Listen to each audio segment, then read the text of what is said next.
तो चलो फिर हम आज का लेक्चर शुरू करते हैं। लास्ट टाइम हमने क्या देखा था? लास्ट टाइम हमने सीखा था राउल्स लॉ के बारे में, राइट? उसके ग्राफ्स देखे थे और हमने relative lowering of vapour pressure के बारे में सीखा था। आज हम शुरू करते हैं कॉलिगेटिव प्रॉपर्टीज़। कॉलिगेटिव प्रॉपर्टीज़ बहुत इंपॉर्टेंट टॉपिक है तुम्हारे चैप्टर का। इसमें से मोस्टली जो न्यूमेरिकल्स बनेंगे तुम्हारे, एक तो राउल्स लॉ हो गया और एक ये प्रॉपर्टीज़ हो गई जिसके बारे में सीखेंगे। सबसे पहले होती क्या है ये कॉलिगेटिव वो प्रॉपर्टीज़ वो होंगी तुम्हारी जो सिर्फ सॉल्यूट पे डिपेंड करेंगी, ठीक है? सॉल्यूट के अमाउंट के ऊपर डिपेंड करेंगी, वो सॉल्यूट के नेचर के ऊपर डिपेंड नहीं करेंगी, सिर्फ और सिर्फ सॉल्यूट के अमाउंट के ऊपर डिपेंड करेंगी। तो हम क्या लिख सकते हैं? Colligative properties are those properties of homogeneous solution.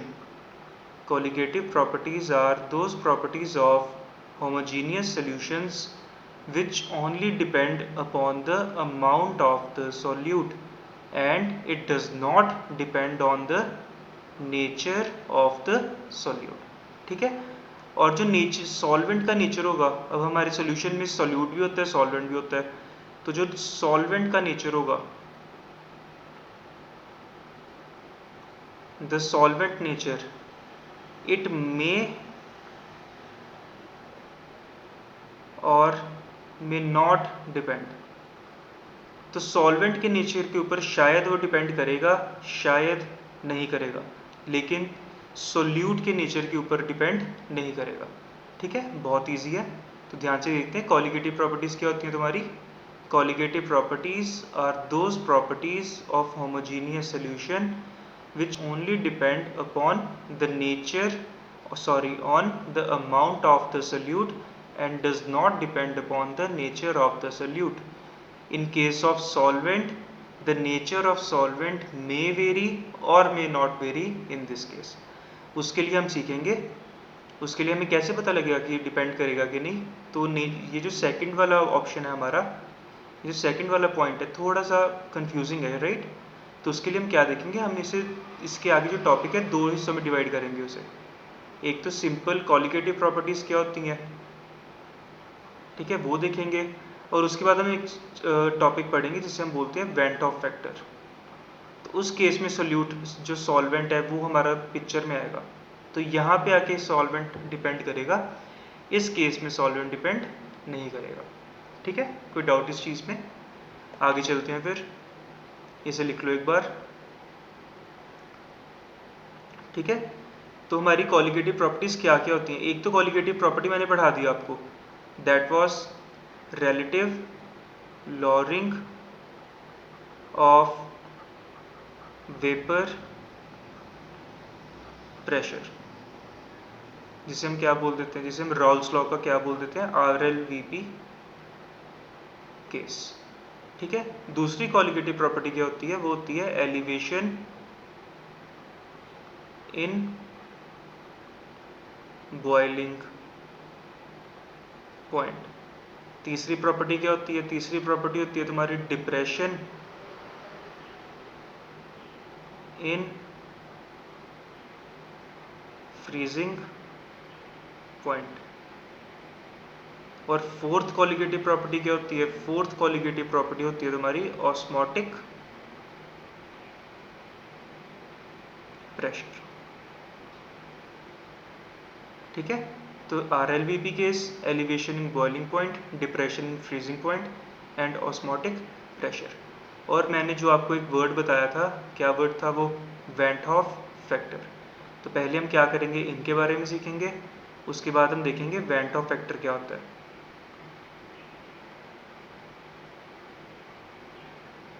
Went of factor के बारे में सीखेंगे, और वेंट ऑफ फैक्टर के बारे में जब हमें पता लग गया, तो जब हमें इन चीज़ों के बारे में पता लग जाएगा, वेंट ऑफ फैक्टर के बारे में पता लग जाएगा, तो बस इजीली हमने सिर्फ वेंट ऑफ फैक्टर को इनके फॉर्मूलाज के अंदर ऐड कर देना, तो हमारा वेंट ऑफ फैक्टर भी कंप्लीट हो जाएगा फिर।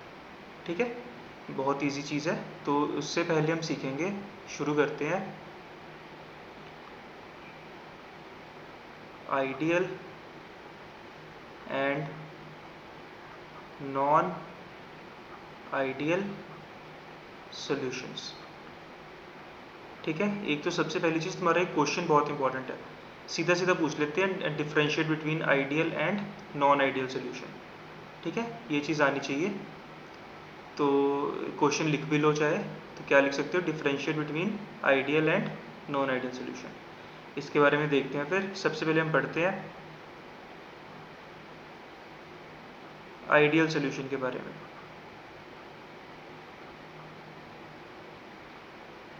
आइडियल सॉल्यूशंस के बारे में।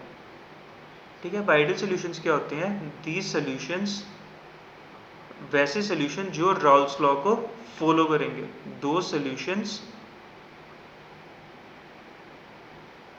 विच फॉलो राउल्स लॉ। ठीक है, राउल्स लॉ के लिए मेरी पिछली वीडियो देख लेना, आप 2 वीडियोस बनाई थी राउल्स लॉ के लिए, और अपनी एंटायर रेंज ऑफ कंसंट्रेशन के लिए फॉलो करेंगे उसे कंप्लीटली डिसोशिएट, कंप्लीटली सोल्यूशन बनाएंगे हम, सोल्यूशन कंप्लीटली मिक्स हो जाएगा और पूरा का पूरा सोल्यूशन फॉलो करेगा राउल्स लॉ। तो एंटायर रेंज ऑफ कंसंट्रेशन। ठीक है, तो जैसे कंसंट्रेशन वर्ड आ गया, इन सब के ऊपर वीडियोस बनी हुई है, एक बार जाके पीछे एक बार देख लेना अगर डाउट हुआ कोई। और उसके बाद हम देखते हैं नॉन आइडियल सोल्यूशन क्या होता है। इसमें इसलिए क्या आ जाएगा, वो सॉल्यूशंस जो राउल्स लॉ को फॉलो नहीं करते। ठीक है, सो दो solutions which does not follow Raoult's law for their entire range of concentration is called non ideal solution. ठीक है, तो अभी हम इनके बीच में अच्छा सा डिफरेंस देखते हैं। तो सबसे पहले इधर लिख लेते हैं आइडियल एक साइड पे,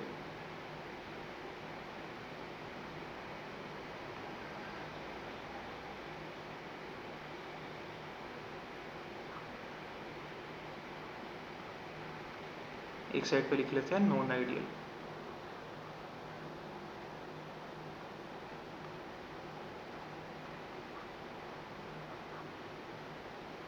तो आइडियल एंड नॉन आइडियल। तो सबसे पहले हमें पता होना चाहिए, सबसे पहले हम बात करते हैं प्रेशर की।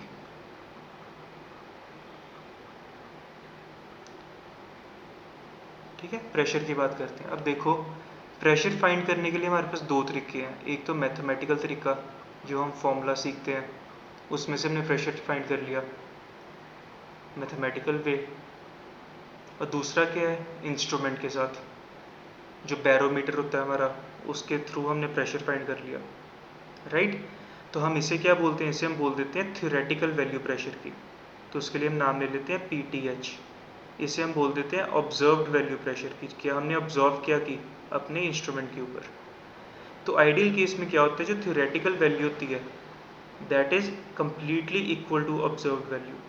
वो असली दुनिया में तो होता नहीं। फॉर एग्जाम्पल मैं आपको अगर स्मॉल g की वैल्यू बताऊँ, सबको पता है वो क्या होती है, एक्सेलरेशन ड्यू टू ग्रेविटी की 9.8। लेकिन अगर बैठ के मैं फिजिक्स के फॉर्मूलाज लगाऊंगा, कैलकुलेशन करूंगा, तो एग्जैक्ट 9.8 नहीं आती कभी भी वैल्यू हमेशा थोड़ी बहुत कम होती है, थोड़ी बहुत ज़्यादा हो जाती है, लेकिन एक्चुअल वैल्यू क्या होती है, 9.8 होती है। तो सिमिलरली जब हम मैथमेटिकल कैलकुलेशंस करते हैं तो कभी भी ऐसे एग्जैक्ट वैल्यूज़ नहीं मिलती हमें। लेकिन आइडियल केस में क्या होता है, आइडियल केस में होना क्या चाहिए, बिल्कुल एग्जैक्ट वैल्यू मिलनी चाहिए, कोई डाउट इस चीज़ में। और इस केस में क्या होगा, इस केस में सीधे सीधे हम क्या लिख सकते हैं, जो theoretical value that is not equal to the observed value. ठीक है, ये होता है non ideal case, real life case. ठीक है, कि बिल्कुल प्रॉपर आइडियल सोल्यूशन बनाना वो ऐसे पॉसिबल नहीं होता कि हर एक चीज़ बिल्कुल सही है। ठीक है, ये चीज़ है, कई बार स्केल में थोड़ा बहुत ऊपर नीचे एरर होगा, या फिर आपने जो सोल्यूशन लेके आए उसके अंदर क्या थोड़ी बहुत इम्प्योरिटी हो, तो थोड़ा बहुत चीज़ों में आके फ़र्क पड़ जाता है हमेशा। तो हमेशा ये चीज़ याद रखनी है कि हमेशा चीज़ आइडियल नहीं होती हमेशा, लेकिन हम पढ़ते आइडियल के बारे में है, उसके बाद हम रियल लाइफ में देखते हैं क्या होता है। जैसे हमने 9th और 10th में फिजिक्स में क्या किया था, 9th और 10th में हमने फिजिक्स में ऐसे पढ़ा था ग्रेविटी को, कि कोई एयर नहीं एग्जिस्ट करती, कोई फ्रिक्शन नहीं होती, तो एक साइड से हाथी फेंकूंगा, एक साइड से फैदर फेंकूंगा, दोनों एक टाइम पे गिर जाएंगे नीचे, कि वैक्यूम है सारी दुनिया। लेकिन धीरे धीरे +1 में आके हमने क्या देखा कि फ्रिक्शन भी आती है, ये भी आता है, वो भी आता है। तो ये क्या हमारी real life cases, non ideal cases. ठीक है, तो इन चीज़ों का ध्यान रखना हमने, इसे लिख सकते हो आप, पहला पॉइंट तुम्हारा आइडियल और नॉन आइडियल के अंदर। ठीक है। और क्या आ जाएगा इसमें, अब मुझे पता है जो थ्योरेटिकल वैल्यू मेरी वो कैसे आई होगी। थ्योरेटिकल वैल्यू आती है कि टोटल प्रेशर कितना है, वो कैसे आया होगा, pressure of solute plus pressure of solvent. तो मैं इसलिए क्या बोलते, और हमने राउल्स लॉ में क्या देखा था, टोटल वैल्यू क्या होती है, P A not X A plus P B not X B. Raoult's law में सब कुछ स्टडी किया हुआ है, पिछली वीडियो देख सकते हो उसके लिए। तो फिर इसका मतलब आइडियल वैल्यू के अंदर, आइडियल केस के अंदर this is equal to barometer reading, जो ऑब्जर्व्ड वैल्यू है मेरी, ठीक है। लेकिन नॉन आइडियल के केस में, ये तुम्हारा सारा का सारा केस है आइडियल का,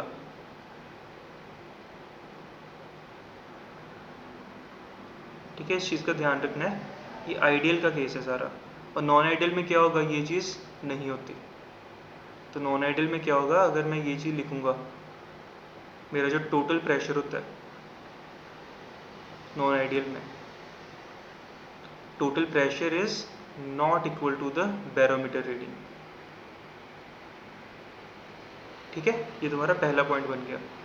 अब हम देखते हैं सेकंड पॉइंट। सेकंड पॉइंट क्या होगा तुम्हारा, सेकंड पॉइंट के बारे में सीखते हैं। सेकंड पॉइंट में हमारा आ जाता है चेंज इन वॉल्यूम।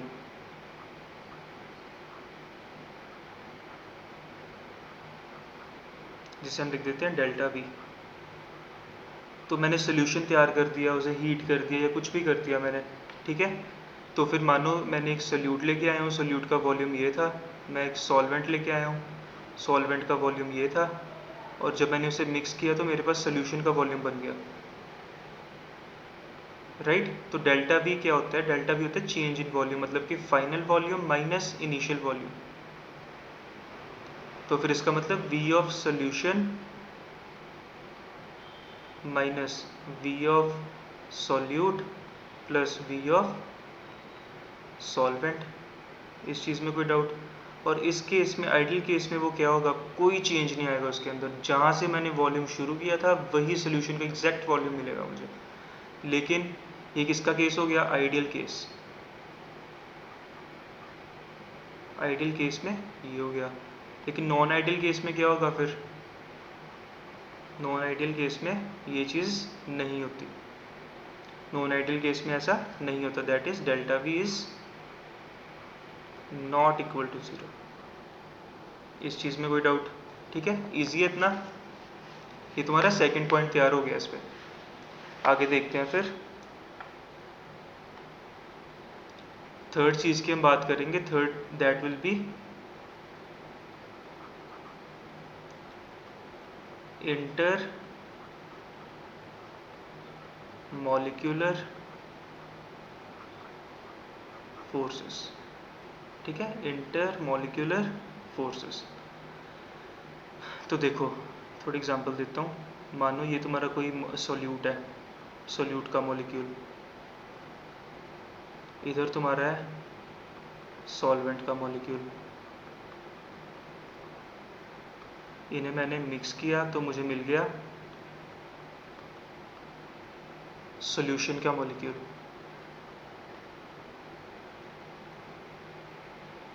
ठीक है।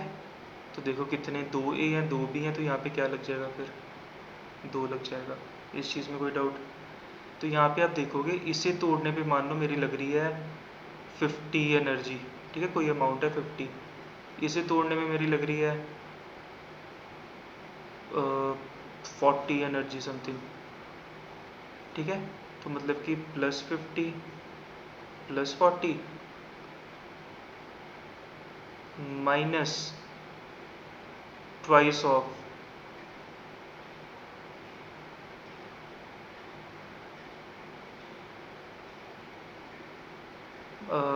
ट्वाइस ऑफ इसे तोड़ने की जो भी एनर्जी होगी, कितनी हो जाएगी वो,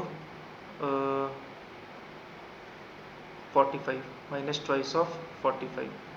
तो इस केस में क्या होता है, जो हमारी चेंज इन एनर्जी या फिर डेल्टा एच या फिर एंथैल्पी, कितनी एनर्जी रिलीज हुई, कितनी अब्जॉर्ब हुई, कितनी एनर्जी लगी मॉलिक्यूल को तोड़ने में, वो क्या होती है, एंथैल्पी ज़ीरो होती है हमेशा। एंथैल्पी क्या होती थी, हमने पढ़ा था ना U plus P V, 11th के अंदर पढ़ा हुआ है हमने, ठीक है। एक बार 11th का आप टॉपिक देख सकते हो।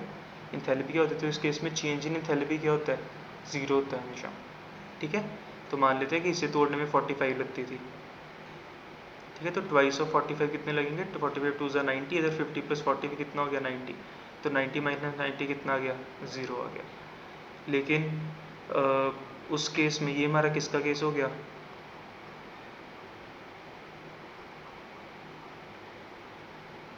सॉरी क्या कर रहा हूँ, ये हमारा केस हो गया आइडियल केस, आइडियल सोल्यूशन का केस। कोई डाउट इस चीज़ में, ठीक है। तो इंटरमोलिकुलर फोर्सेस में भी ये तुम ऐसे कर सकते हो, इसके दो पॉइंट्स भी बना सकते हो इस चीज़ के, कि मान लो ये तुम्हारा हो गया इंथैल्पी वाला पॉइंट एक, कि डेल्टा एच ज़ीरो होता है। एक पॉइंट तुम इसका थ्योरेटिकल भी बना सकते हो, किसका भला, इंटरमोलिकुलर फोर्सेस का। तो फिर हम क्या बोल सकते हैं कि मान लो ए और ए के बीच में जितनी इंटरमोलिकुलर फोर्स है, बी और बी के बीच में जितनी इंटरमोलिकुलर फोर्स है, तो फिर जो सोल्यूशन बनेगा ए और बी, उनके बीच में भी उतनी इंटरमोलिकुलर फोर्स होगी एग्जैक्टली। कोई डाउट, ठीक है। ऐसे करके एक थ्योरेटिकल पॉइंट भी बना सकते हो, और सिमिलरली इंथैल्पी के लिए एक पॉइंट बना सकते हो, और इंटरमोलिकुलर फोर्सेस के लिए एक पॉइंट बना सकते हो। लेकिन नॉन आइडियल केस में क्या होगा, अगर मैं बात करूँ नॉन आइडियल केसेस की, नॉन आइडियल केसेस में जो ए और ए के बीच में फोर्स है, जो बी और बी के बीच में फोर्स है, that is not equal to A और बी के बीच में फोर्स, और जो डेल्टा एच है that is not equal to zero. Real life में ऐसा होता है। किस कोई डाउट इस चीज़ में, क्लियर है बिल्कुल, ठीक है। उसके बाद एक ऐसी प्रॉपर्टी है जो दोनों में सेम होती है, आइडियल एंड नॉन आइडियल में।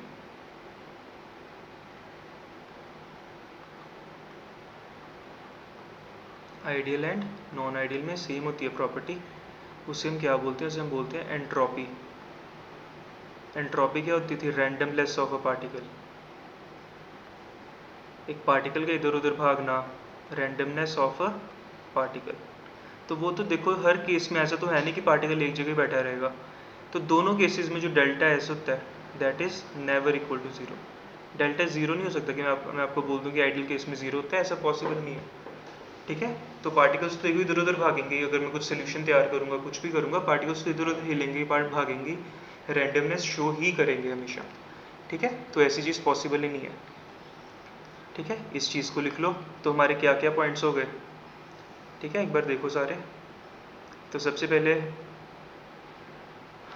आइडियल सोल्यूशन क्या होते थे, जो रॉल्स लॉ को फॉलो करते थे। नॉन आइडियल क्या होते थे, जो रॉल्स लॉ को फॉलो नहीं करते थे। उसके बाद आइडियल में जो theoretical pressure that was not equal to observe pressure, मतलब कि जो टोटल प्रेशर हमने पढ़ा था रॉल्स लॉ के अंदर that is, sorry ideal case में that is equal to observe pressure. तो इसका मतलब जो हमने रॉल्स लॉ के अंदर टोटल प्रेशर पढ़ा था that was equal to barometer reading. Barometer क्या होता है, barometer is an instrument that can give us a value of the pressure easily, ठीक है।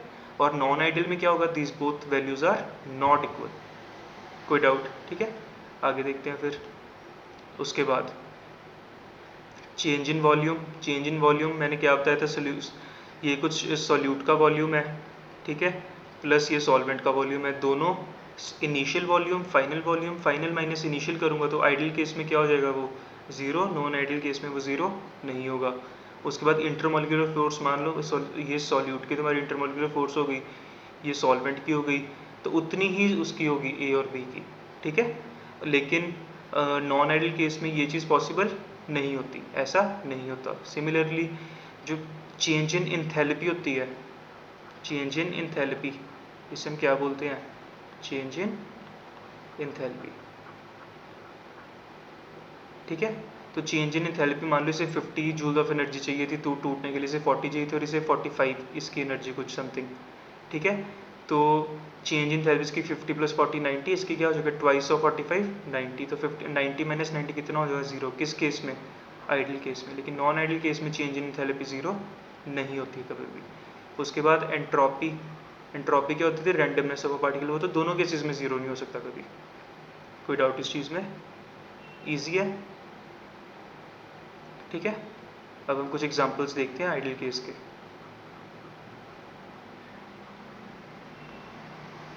ठीक है, एग्जांपल क्या आ जाएंगे, benzene plus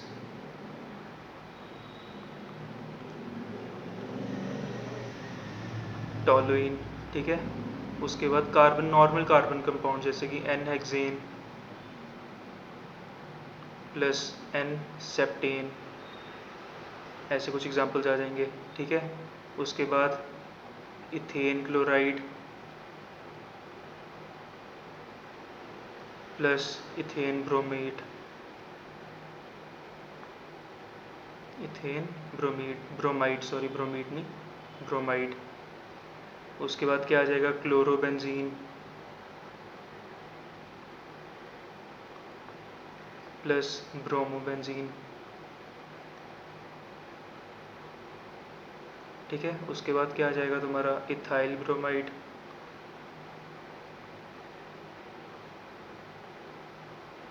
plus ethyl iodide,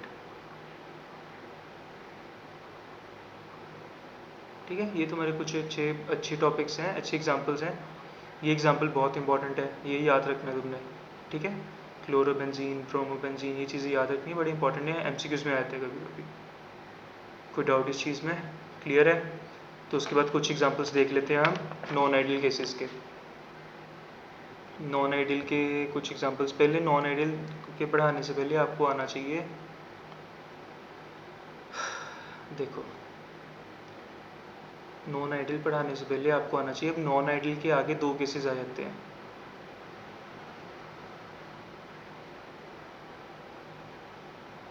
non ideal के आगे दो केसेस आ जाते हैं तुम्हारे, उनका नाम क्या होता है, एक होता है positively deviation, positively deviated solutions,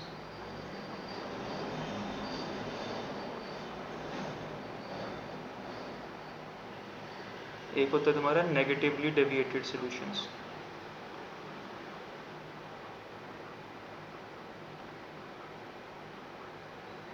positively deviated solutions हैं, नेगेटिवली डेविएटेड, बहुत ईजी चीज़ें हैं। पॉजिटिवली डेविएटेड में क्या होता है, जो हम ऑब्जर्व करते हैं बैरोमीटर के ऊपर, वो प्रेशर ज़्यादा होता है किससे, थ्योरेटिकल से, ठीक है। उसमें क्या होता है, जो हमारा क्या कहते हैं, डेल्टा वी होता है, that is not equal to zero. और क्या होता है उसके अंदर, जो हमारा इंथैल्पी होती है, change in enthalpy, that is greater than zero. और क्या उसके होता है, इसके अंदर इंटरमोलिकुलर फोर्सेज होती हैं, जो ए की, सॉरी, जो सोल्यूट के बीच में इंटरमोलिकुलर फोर्स होती है और जो सॉल्वेंट के बीच में इंटरमोलिकुलर फोर्स होती है, वो क्या होती है, ग्रेटर होती है किसके बीच में, जो सोल्यूशन में बनती है हमेशा। तो इन्हें तोड़ना मुश्किल है, इन मॉलिक्यूल्स को, इस मॉलिक्यूल को तोड़ना आसान होता है। ऐसे करके कुछ चीज़ें होती हैं। और इसका सबसे इम्पॉर्टेंट चीज़ मैं आपको कराने लगा हूँ, उसे हम बोलते हैं ग्राफ, ठीक है। ग्राफ देखते हैं इसका, बहुत इम्पॉर्टेंट है, ठीक है। तो देखो फिर एक बार, सॉरी एक सेकेंड, चलो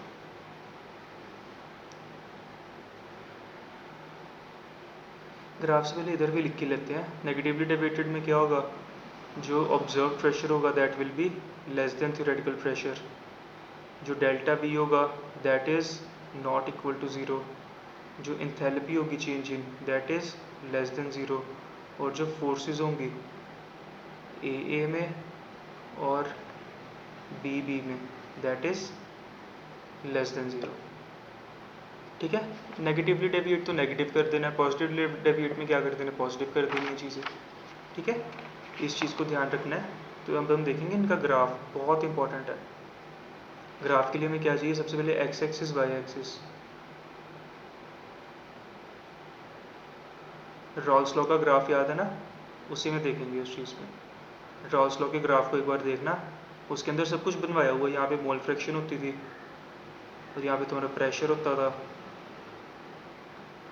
ठीक है। यहाँ पे प्रेशर होता था और आइडियल केस बनता था तुम्हारा रॉल्स लॉ का। कैसा बनता था वो, देखो यहाँ तक जाते थे हम, ठीक है। एक बार अच्छे से ग्राफ देख लेना रॉल्स लॉ का, याद आ जाएगा सब कुछ।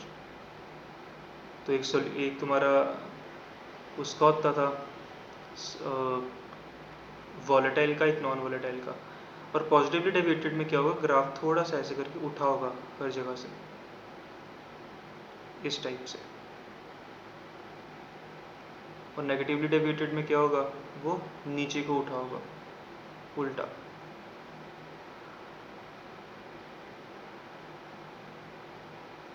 कोई डाउट?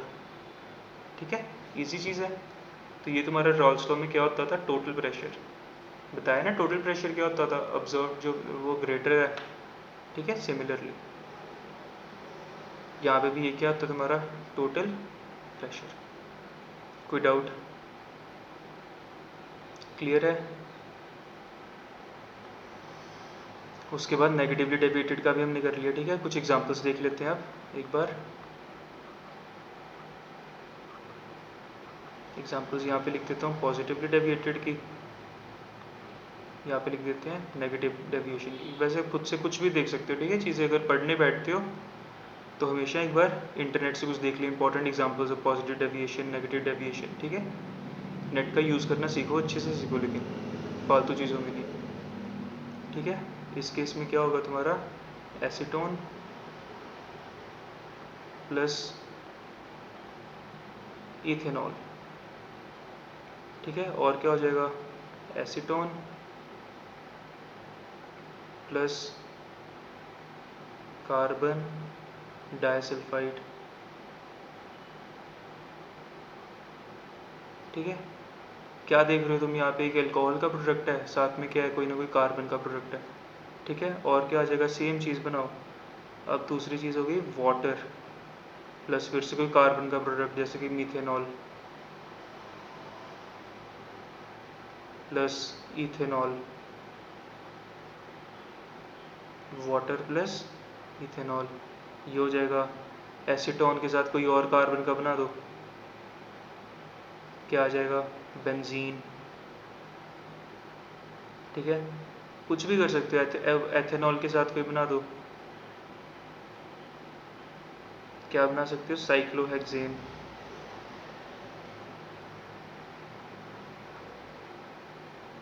ये चीज़ें हैं सारी, ठीक है। नेगेटिवली डेविएशन में क्या करेंगे, एसीटोन प्लस एनिलीन, ठीक है। ये चीज़ें आप सीखोगे अभी, एनिलीन वगैरह आगे जाके कार्बन कंपाउंड्स में, सॉरी ऑर्गेनिक केमिस्ट्री में। और क्या आ सकता है, एसीटोन प्लस क्लोरोफॉर्म, ये भी सीखोगे ऑर्गेनिक केमिस्ट्री में क्या चीज़ होती है, सीआईडी में करते हैं ना, बेहोश कर देते हैं, ठीक है। या फिर water plus acetic acid, acetic acid क्या होता है तुम्हारा, सिरका। तो घर पे तुम बना सकते हो, पानी और सिरका को मिक्स करोगे तो तुम्हारा नेगेटिवली डेविएटेड सोल्यूशन बन जाएगा। या फिर वाटर प्लस वीक एसिड, कोई भी क्या, जैसे ये भी एक वीक एसिड है, तो सिमिलरली तुम ले सकते हो कोई, सॉरी ये हो गया तुम्हारा वीक एसिड। वीक एसिड की एग्जांपल होगी कोई स्ट्रॉन्ग एसिड ले लो, HCl, वाटर प्लस HCl, तुम्हारा स्ट्रॉन्ग एसिड हो गया, ठीक है। एक बार अच्छे से पढ़ लो, ये तुम्हारा क्वेश्चन बहुत इंपॉर्टेंट है, देखो एक बार, ठीक है। यहाँ से लेके एंड तक अच्छे से पढ़ लो सारा।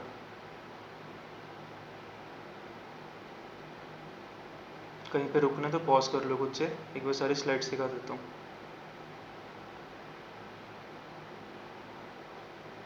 ठीक है। अब इसके बाद हम देखेंगे एलिवेशन इन बॉइलिंग पॉइंट।